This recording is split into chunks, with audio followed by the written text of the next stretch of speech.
Welcome to the Sample Chapter Podcast, the show where authors read a sample chapter from one of their books. Here's your host, Jason A. Meiske. Breaker, everyone. This is the Sample Chapter Podcast, episode 75, with Kelly Mack McCoy. He is a semi-retired truck driver who has shifted gears to become an author, landing his very first book with HarperCollins. It's a wonderful interview, and he is such a great gent with that southern Texas drawl that you're going to just love. So stay tuned. It's coming up here in just a couple of minutes. Hey, as I said before, this is the Sample Chapter Podcast. This is the show where authors read a sample chapter from one of their books. If you would like to be a guest on the show, or if you have a guest recommendation, reach out to me at samplechapterpodcast@gmail.com and give me all the information needed to either reach back out to you or to figure out how to contact that person, and we will make that happen. We'll get you on the show, and there's just nothing I love more than getting to meet new authors, getting to talk with them, and share their work with our growing audience, because this show has grown by leaps and bounds in this year in particular. Last year was our freshman year. We did grow a lot, but man, this year, it is just booming, and I'm having a lot of fun with it. Make sure you hit that subscribe button on whatever your favorite podcast platform is. Follow us on social media, Facebook, Twitter, just Sample Chapter Podcast. And we are also on YouTube, so you can check out what the book cover looks like as you're listening to the episode, which, that's a pretty cool thing. That way you know what you're looking for whenever you go to click on the link in the show notes for that book. You already know what it looks like, so you're getting the right one. Speaking of, don't forget to go back and check out the backlist, because, this is episode 75. Come on, we've got over 70 authors now reading sample chapters from their books.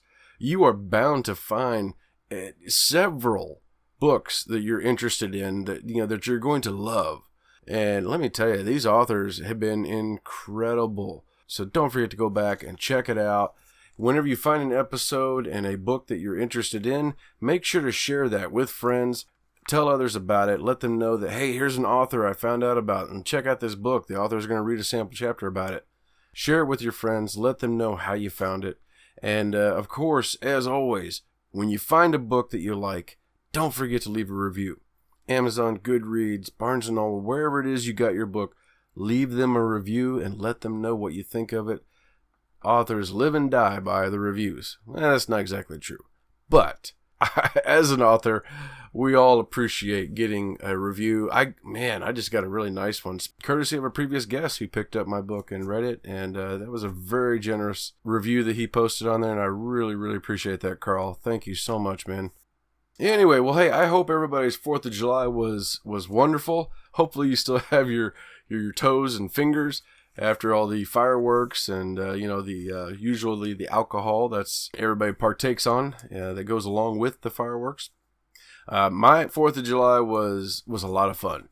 As I said last week, I took my wife, we went down to Branson for her birthday, because her birthday is 4th of July. She is my little firecracker. Take that how you want it. We had a great time down in Branson. We hit a few shows, did a little fishing. Joke was on me, though. I didn't realize we were going to a trout lake. So here I show up with all my big bass equipment, and I can't use any of it. So I was kind of scrambling for something to make do, and it didn't do me any good. So, oh well. I'll have to try again another time. So, but still, we had a really good time. It was a nice break.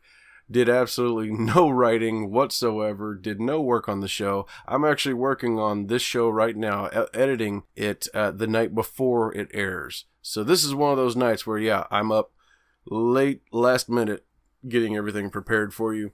But I make a promise that my downtime is family time. And that extended through the weekend, as promised, and so that's what I did.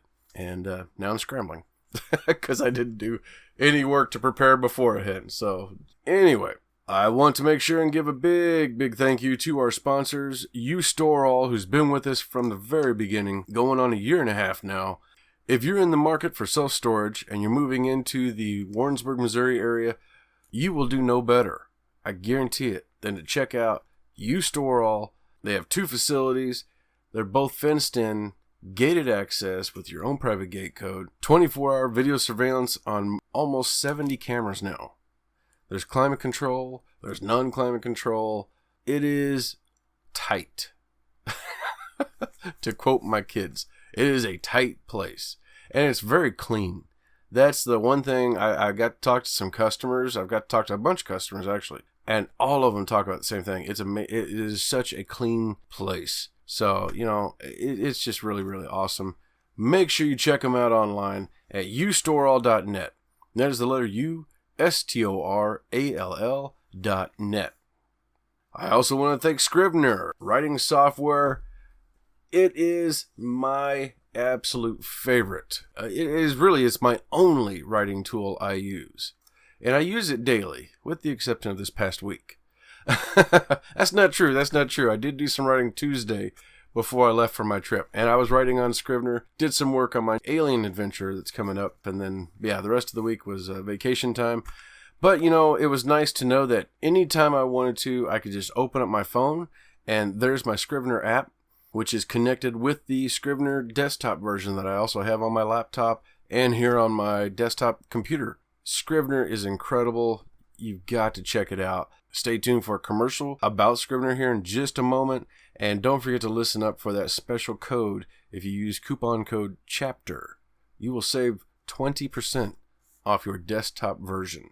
Scrivener writing software made for authors by authors.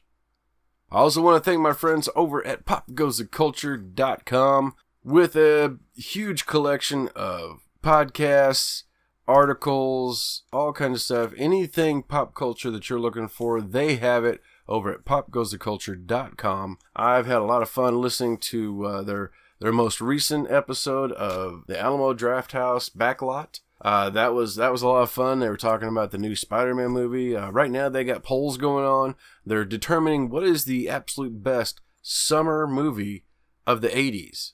So make sure you get on over to popgoestheculture.com for that survey and many, many other things like that. And like I said, also podcasts. I've got at least 5 of them over there that I listen to every week. So check them out. All of these sponsors and friends of the show, there will be links in the show notes. Don't forget to click on those when you're done listening. As I said at the top of the show, our guest author today is former truck driver Kelly Mack McCoy. Real quick, if any of our listeners out there, if any of you are one of the 3.5 million drivers right now on the road, out there doing the job, I just want to say thank you for what you do. You guys are incredible. You're doing a job that I could not do. And, getting to talk with Kelly for a while and listening to his chapter today was really, really insightful. And so for all you drivers out there on the road, thank you very much. I appreciate you tuning in. I hope you enjoy this episode. And maybe I can, just for a little bit of time, we can take your mind off the road. No, keep your mind on the road. Just listening in for a little while. But hopefully we can take your mind off any worries. I guess that'd be the better way to put it. And, if you like what you hear, if you like this episode, or if you found another episode that you like, make sure to let me know. Reach out to us through social media or email or whatever. Let us know that you heard this, and I'll make sure and give you a big shout out on the next episode. Anyway, so yes, semi-retired truck driver Kelly Mack McCoy. He is our guest this week, and man, let me tell you, gosh, he was so much fun to talk to. And we had a lot of really good things to talk about. He knows his audience. He knows that this story is going to appeal to truckers. But here's the thing. The trucking industry is extremely diverse. There are a lot of different people out there. So, this is really cool that he's able to tap into this. That's 3.5 million drivers. Imagine if, even half of them bought a copy of his book. Holy cow. I think Kelly would be a fully retired semi-driver as opposed to a semi-driver. We also talked about how, his inspiration, where that came from, and one of the things that I thought was really, really cool, his inspiration for becoming a writer was going to the bookstores and finding the bad books. And we've all done that. We've all found a book, that we've picked up and said, man, this sucks. I could write better than that. And I think you can. I think every one of you out there listening, if you've ever had any interest in being an author, do it. That's what Kelly did. That's what I did. There's so many authors who have been guests on the show, who have written their very first book, who they weren't sure that they could do this at first. You can do it. And I think that was something that Kelly's going to tell you about today, that you can do it. Don't wait. Don't wait for the right time, because, the right time might not come. It may not come for a long time, or it might not come at all. Reach for your dreams now. Reach for that goal and do that. And you're going to hear more about that here in just a moment when we get over to our interview with Kelly Mack McCoy, right after a word from our sponsor.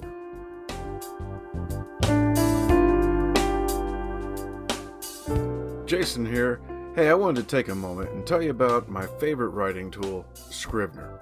Now, I know you've heard about Scrivener because their writing software has been embraced by hundreds of thousands of other writers like you and I, from the novice to best-selling novelists. The reason we all use it is because of Scrivener's core concept to bring all the writing tools you use together in a single application. And with tools like automatic backup, character maps, project goals, and let's not forget that amazing corkboard, you can see why I use Scrivener every day. As a bonus for Sample Chapter Podcast listeners, use code CHAPTER for 20% off your desktop version. Scrivener writing software, built by writers for writers.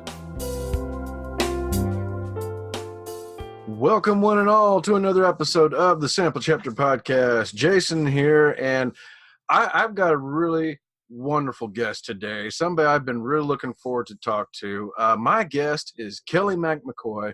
He is a pun intended, retired truck driver turned author. He's a Christian suspense author out of Texas, and I cannot wait to dive in. Kelly, welcome to the show.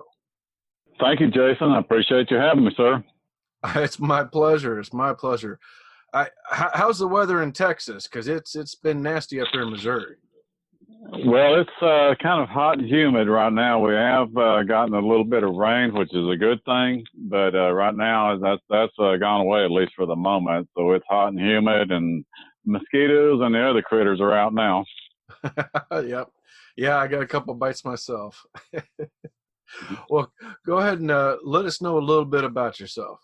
Well, I started driving a tractor trailer back in 1974. And I'll let your listeners do the math to figure out how old I might be. But I drove a truck and did everything under the sun that you can think of as far as trucking goes. Did it most of my career and most of my adult life.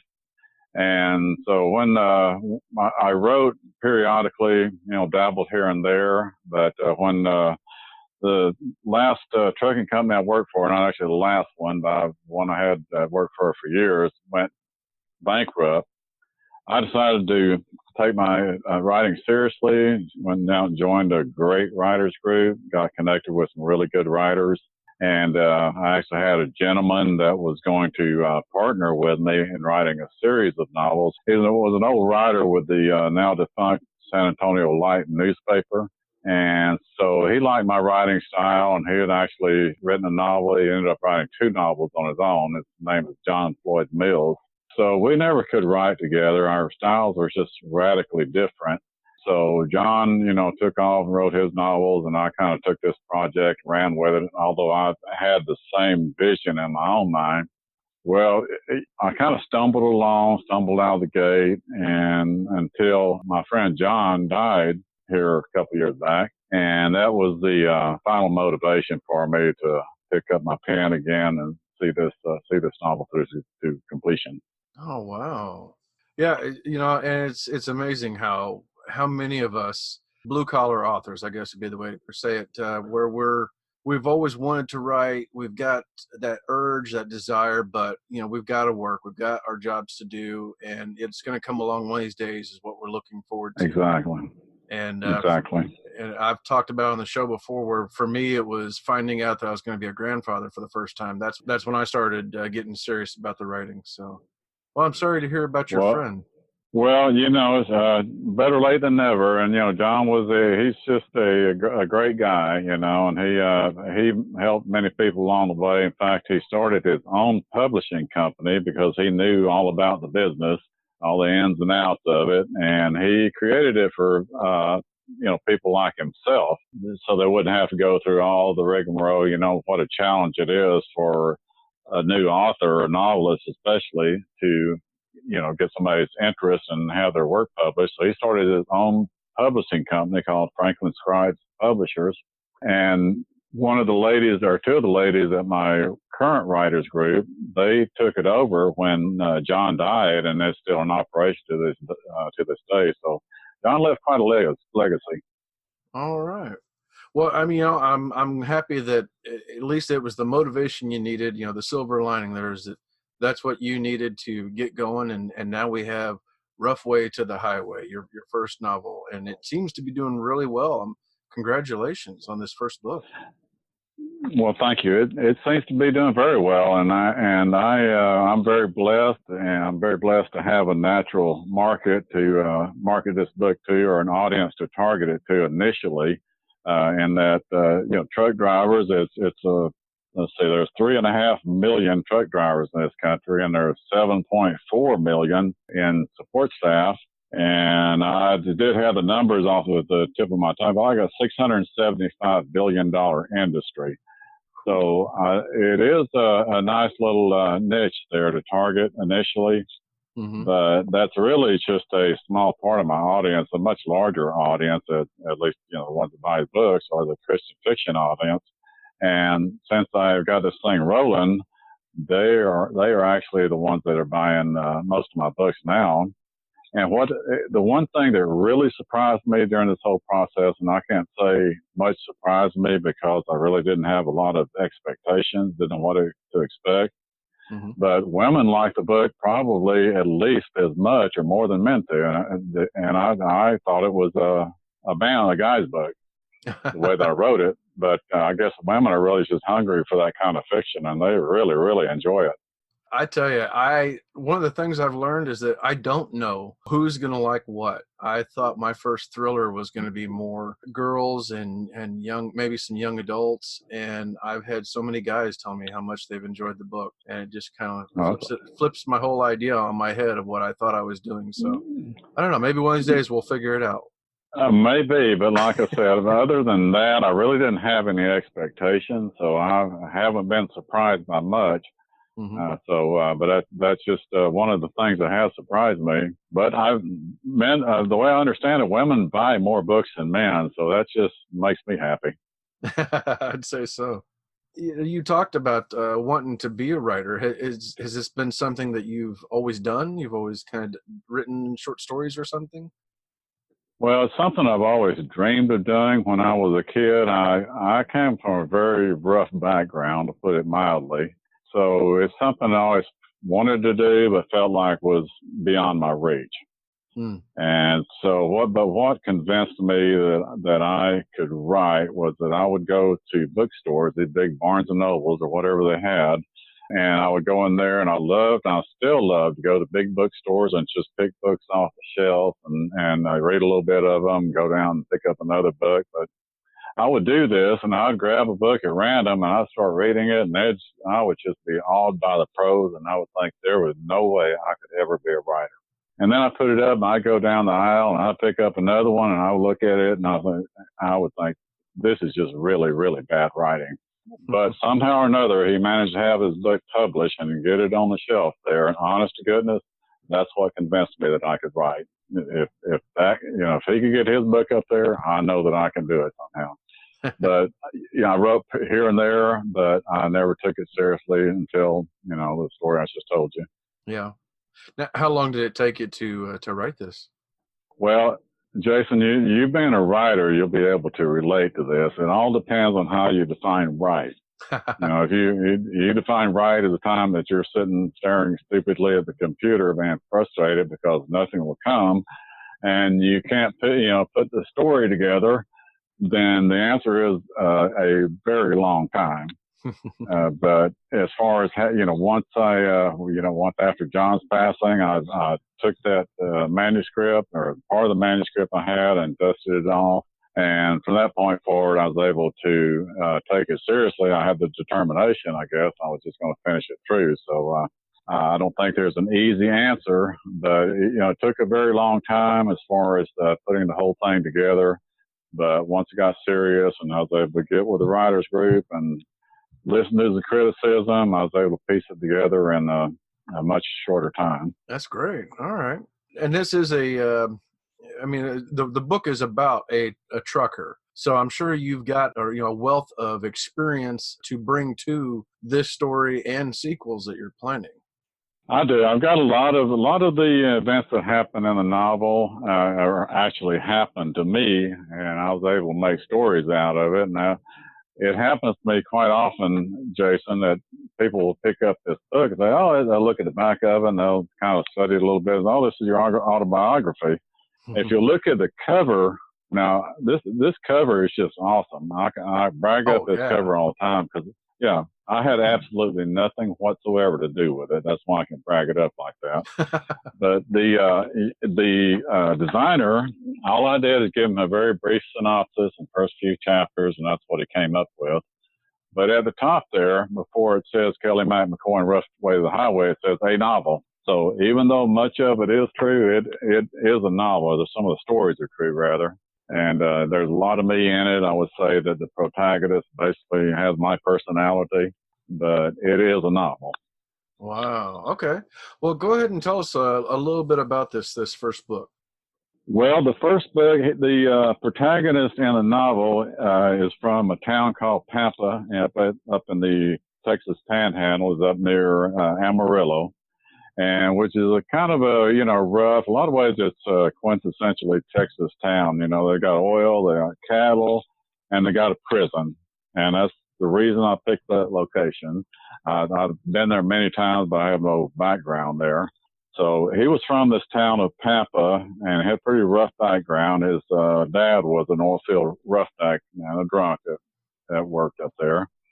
And so his uncle, the protagonist's uncle, would come up there to Pampa and take him away from that in his big rig. His uncle drove a tractor trailer. And so Mack developed this, Mack is the protagonist's name, Mack developed this unrealistic and sentimental view of trucking through the years. And he himself, drove a truck for a while when he became old enough. But he later became a pastor, married his childhood sweetheart at a very young age, and moved to Kerrville, Texas, not too far from where I live, up in the hill country. And he had a pretty traditional, normal pastor's life in Kerrville with his wife. Well, his wife is murdered, and that turns his whole world upside down. She's murdered when he's a little bit later in life, when he's probably in his 50s or so. And so he can't deal with that, and can't go back to the ministry without her. So he sells everything he's accumulated all those years and buys a new Peterbilt truck and goes back to the only thing he knows, seeking some windshield therapy and peace of mind, and hits the road again. And as fate would have it, he goes back to Pampa, the last places he wants to go to, and picks up a load there, and ends up, God nudges him to pick up a hitchhiker when he's going back out of town. And that's all backstory that I just gave you. The story actually opens up when he picks up the hitchhiker up there in Pampa. Well, for everything I've read about it and looking at some of the reviews online, it sounds like it's going to be a fantastic story. I look forward to checking this out myself. Well, thank you. Thank you.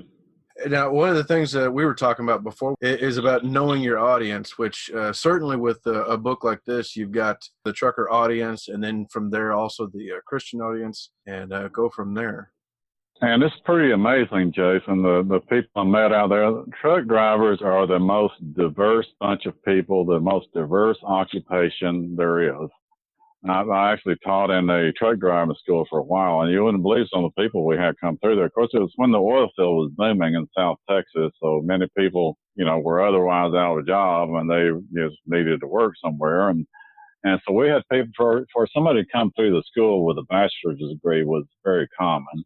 We had a few that had master's degrees.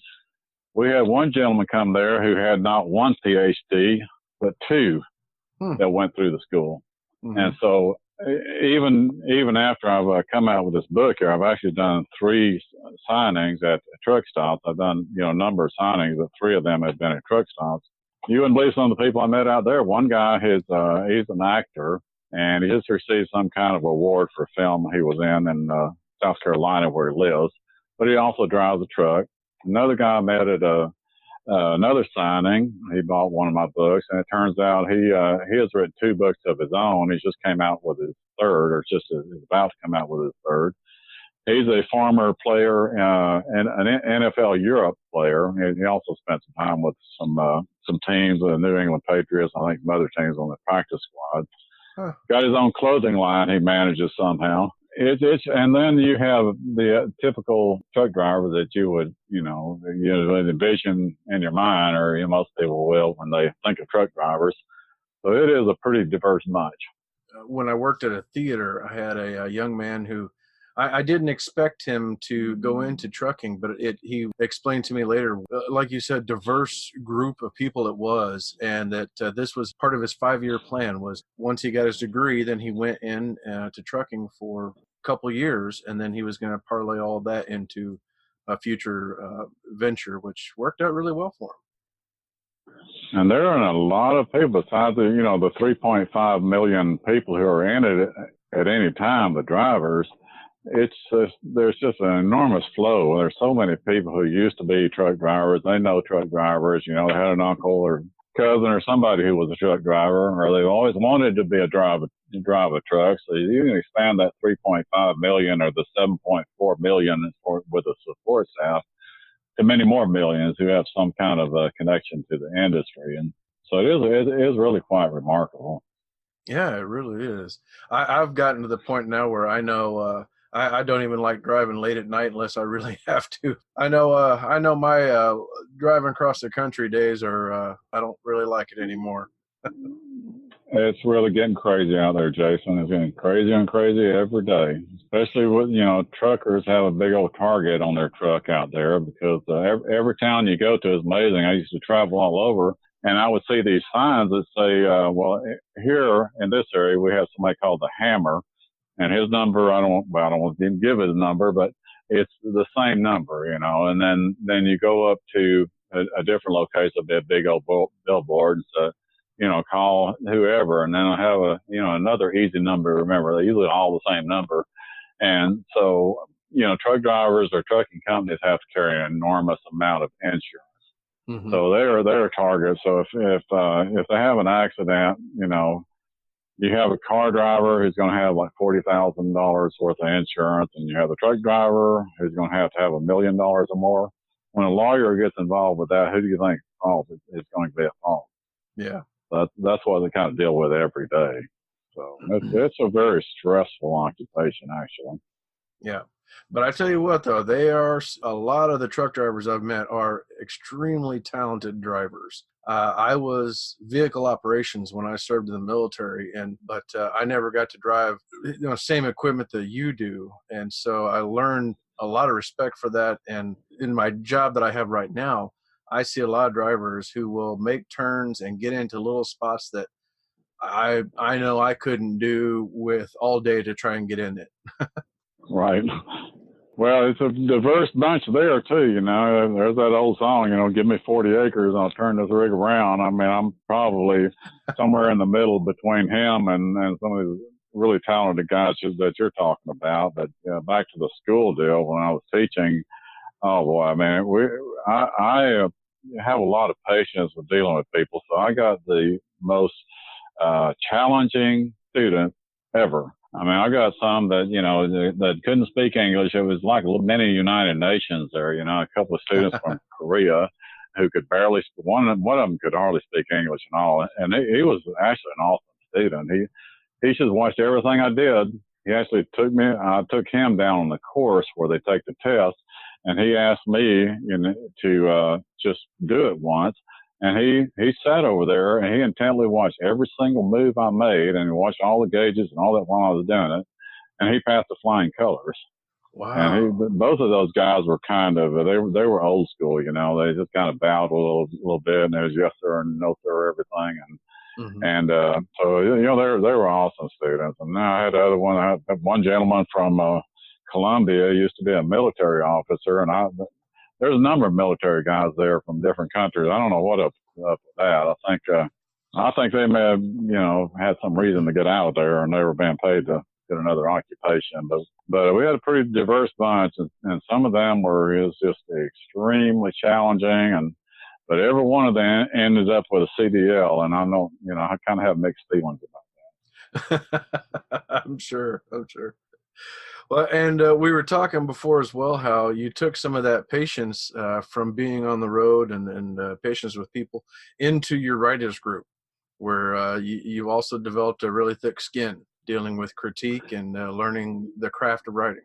I did, and you know, early on I was probably as sensitive as anyone, and you know, I didn't really feel like I was a real writer anyway. You know, here I was a truck driver, and I just felt the, you know, need to join this writers group. And the writers group I joined, the first one, I mean, both of them had awesome writers in it, but the first group, I mean, they just had a great bunch of guys there, guys and gals. There's probably a few more women than men, but I walked into that group, and you know, I was a member of that group for years, but I was a little bit, I won't say I was intimidated, but I sure didn't feel like I belonged there. And that four of the writers there had PhDs, and other of them had master's degrees and you know, and English and literature and all this stuff. And many of them have written screenplays and worked with movie producers and all that. And then here I am, a big old dummy like me.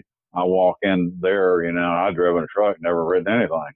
I mean, of significance. I didn't think it was significant, but anyway, but you know, it turns out once I was there long enough, I discovered I, in fact, can write because everybody, not everybody, but you know, so many of them liked it, and many of them liked it a lot. They just liked my style, liked my voice, and that was enough to keep me going. So here we are. Well, you know, and that's really telling of a good group. That's something you and I have in common, that finding a good group of people to get together for a writing group, and that just making everybody welcome, because, yeah, we all have different voices. We all have different ways to tell a story, and none of it's wrong. It's just a different way. And that's great that you found a group that brought you in and was able to give you that critique that didn't scare you off. Because you're right, there's lots of people who do get scared off and don't come back. Yeah. And then, you know, you got to have a balance there. I mean, you have to, you know, be truthful about the writing, because, you know, you're going to get it sooner or later. If you don't have that critique and you present it out to the public, I mean, they're going to be merciless. You know, you only thought you got criticized before. You know, you just put it out there without that beforehand. So it's really it's just a huge blessing to have a group like that and have a group of guys to be honest with you. And you know, I had just a diverse bunch there in all kinds of ways. There were some very, very good writers there. I mean, very good. And you know, some of them, you know, were not so much. We had, you know, just a great, but they were great people, you know. And I appreciated the feedback from all of them. That's great. Kelly, where can people find you online? Where can they follow you? Well, they can go to roughwaytothehighway.com, and you can read a little bit about me there and purchase my book at any of the 5 retailers that are listed there. But the book is out by HarperCollins, so it's available anywhere books are sold online. And it's also, if you prefer to go the old-fashioned route, you can go to Barnes & Noble. And if they don't have it, some of the Barnes & Noble stores do have it now. But you can go to Barnes & Noble or any of the big bookstores. Basically, any bookstore of any size will be able to order it for you. It's available at Ingram up in Canada. I don't know how far-reaching your audience is, but it's in some of their physical stores up there as well. As a matter of fact, it's one they've opened up. They've expanded into the U.S. They've opened a location in New Jersey now. And my book is actually, I happen to know that my book is actually available there. Mm-hmm. So, but the short answer is anywhere online, Amazon or anywhere you like to buy books online. You can go to roughwaytothehighway.com and get it from one of the retailers there, or physical bookstore if that's what you prefer. Fantastic. Well, and I'm very happy to say that as of this recording and here in early June, the show is now in 14 countries. We got some listeners in Jamaica. So hello, everybody out there in Jamaica that's tuning in. So, awesome. Well, I'm sure it's available in Jamaica too. Well, I'm sure some of my friends over in Australia and New Zealand, who I know tune in quite frequently, they might be interested as well. So yeah, we'll see. Hopefully some people around the world will pick this up. Awesome. I just heard of a gentleman from Australia. As a matter of fact, he bought 2 copies. He bought one soft cover and one hardcover to present somebody else.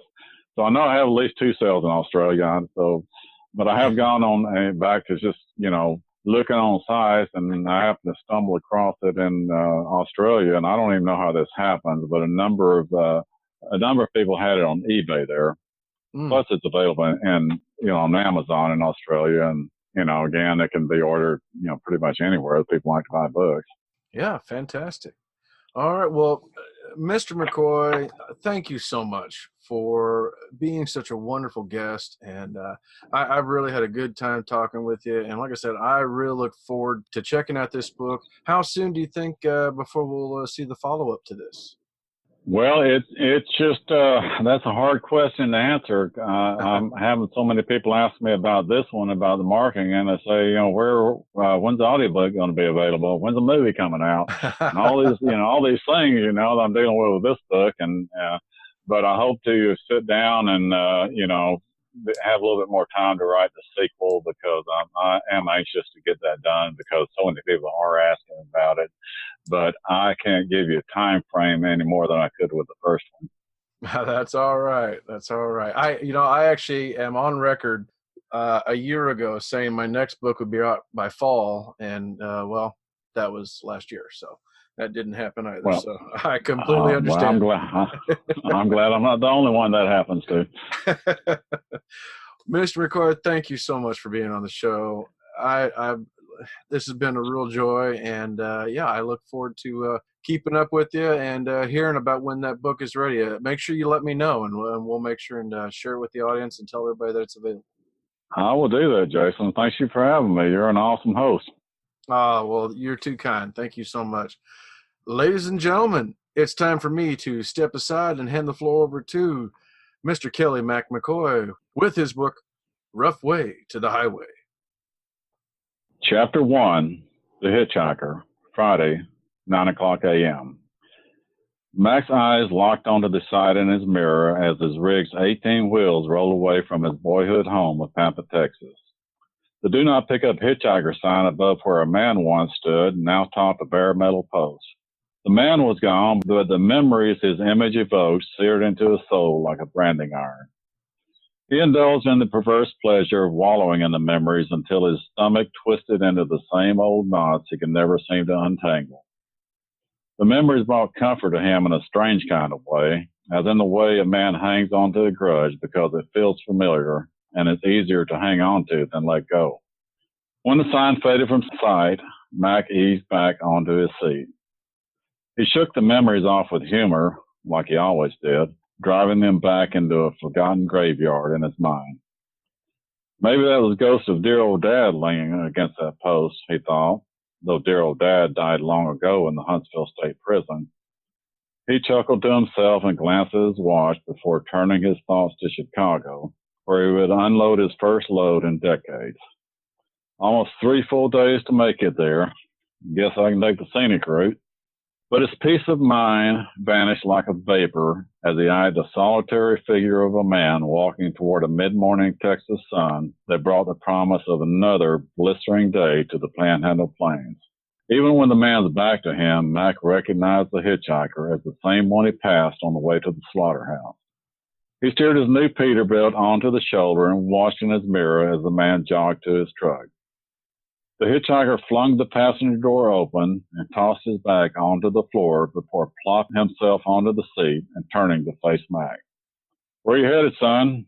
Mack asked. "Away from this godforsaken place," replied the hitchhiker. Mack turned his eyes to the highway and floated through 10 gears before casting those eyes toward his new passenger. "Good luck with that. Unless you have somewhere to go, your mind will stay locked up in that prison back there as long as you live." The hitchhiker fixed his eyes on Mack and smiled. It was a one-sided, tough guy kind of smile.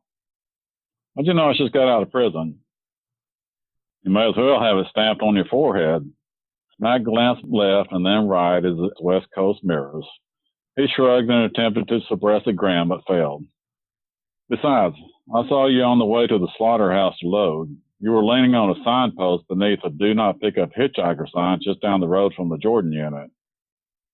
The hitchhiker laughed. "I just set my bag down to rest. I never read the sign. A cop come along and told me if I didn't want to go back to the joint, I better hightail it out of his territory."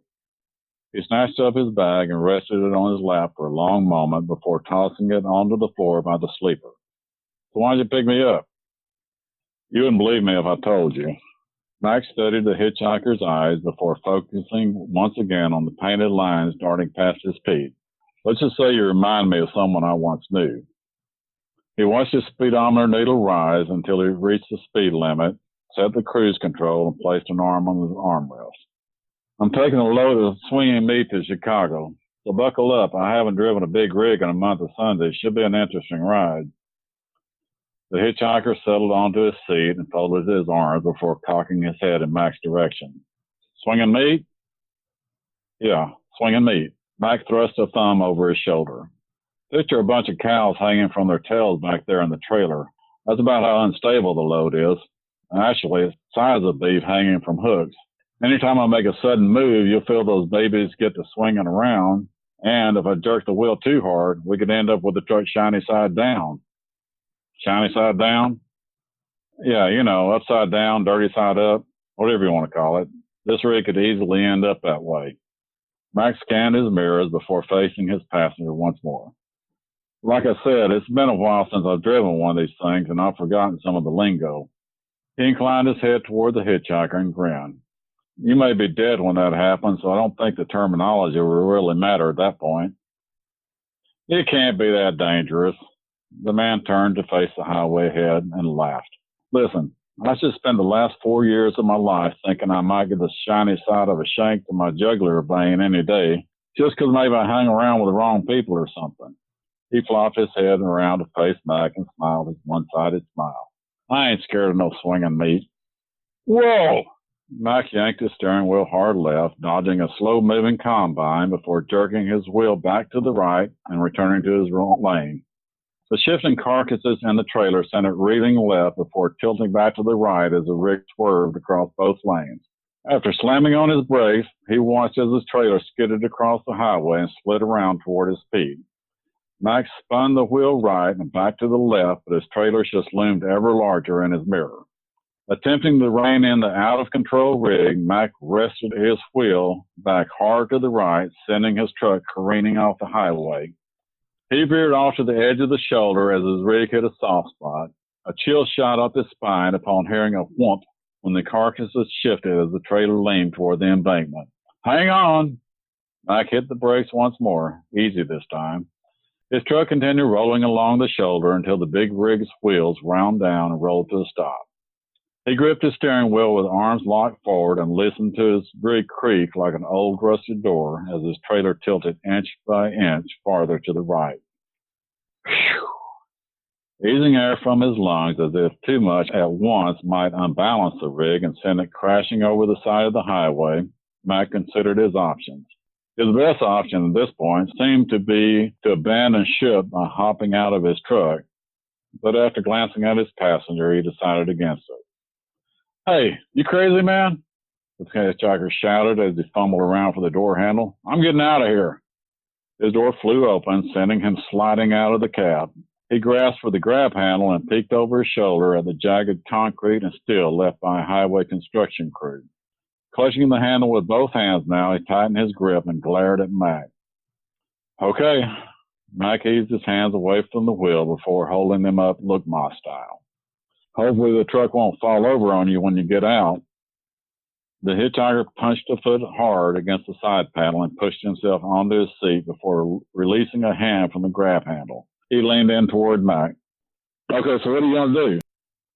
Well, if we just sit here, the truck will turn over for sure. And if we drive off, the rig still may flip over. But there's a chance it won't. Mack positioned his hands onto the top of his steering wheel before sliding his moist palms into place and facing his passenger. So I thought we drive forward and pray. The hitchhiker clicked his seatbelt into place with his free hand. I'm with you, man, he said before digging his fingers into his armrest. The man stared lockjaw at the highway ahead. Let's do it.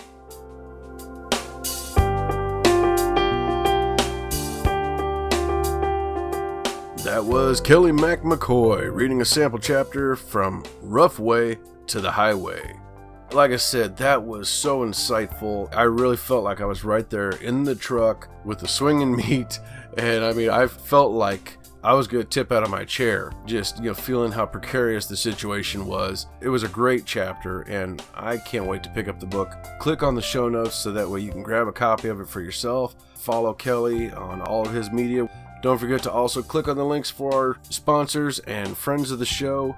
And please hit that subscribe button so you don't miss out next week when we come back with a new author, a new book, and a new sample chapter. Thank you, everyone, and we'll see you again next week.